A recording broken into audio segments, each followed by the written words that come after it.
ওকে, আমার প্রজেক্টে নতুন একটা এরর আসছে। এররটা কি? এররটা হচ্ছে CS1061 employee does not contain a definition for employee code. আচ্ছা, এই এররটা কেন আসছে? আমরা যদি আমাদের কন্ট্রোলারের দিকে তাকাই, আমাদের এই কন্ট্রোলার নেমটা কি রাখছি আমি? এমপ্লয়ি। তো আমাদের যে মডেলের নেম, তার মানে ক্লাসটার নেম, ওইটার নামও এমপ্লয়ি। তার মানে কন্ট্রোলার আমার এই মডেল দুইটার নাম সেম হয়ে গেছে। সো আমরা যদি এই দুইটার নামটা একটু চেঞ্জ করে দিই, আমাদের এই কন্ট্রোলার নামটা যদি আমি একটু চেঞ্জ করে দিই,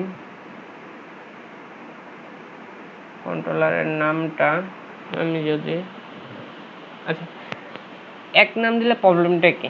প্রবলেমটা হলো যে আমার কন্ট্রোলারে যে এই আমাদের কন্ট্রোলারে যে এমপ্লয়ি কোডটা বা আমার কন্ট্রোলার যে অন্য ফোন ইমেজ এইসব আমরা অ্যাক্সেস করতে পারতেছি না, কারণ আমার এই কন্ট্রোলারটা ধরে নিতেছে যে আমার এই এমপ্লয়ি মানে এই কন্ট্রোলারের এমপ্লয়ি। কিন্তু আমার ধরা উচিত ছিল এই এমপ্লয়ি মানে এই ক্লাসের এমপ্লয়িটা, আমরা যদি এমপ্লয়ি ডেফিনেশনে যাই, তাহলে এই যে কন্ট্রোলারের এমপ্লয়িটা ধরে নিতেছে। তো আমরা যদি আমাদের এমপ্লয়ির নামটা, আমাদের কন্ট্রোলারের নামটা যদি আমরা একটু চেঞ্জ করে যদি আমরা এমপ্লয়িজ দেই, দেখি কি হয়।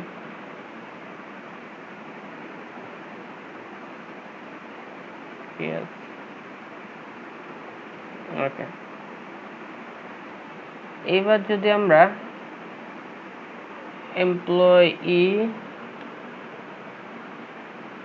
ডট এই এমপ্লয়ি কোড কিন্তু এবার আমার চলে আসছে।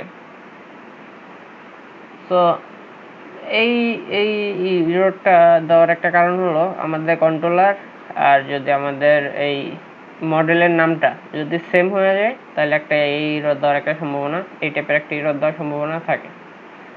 So that's it, by.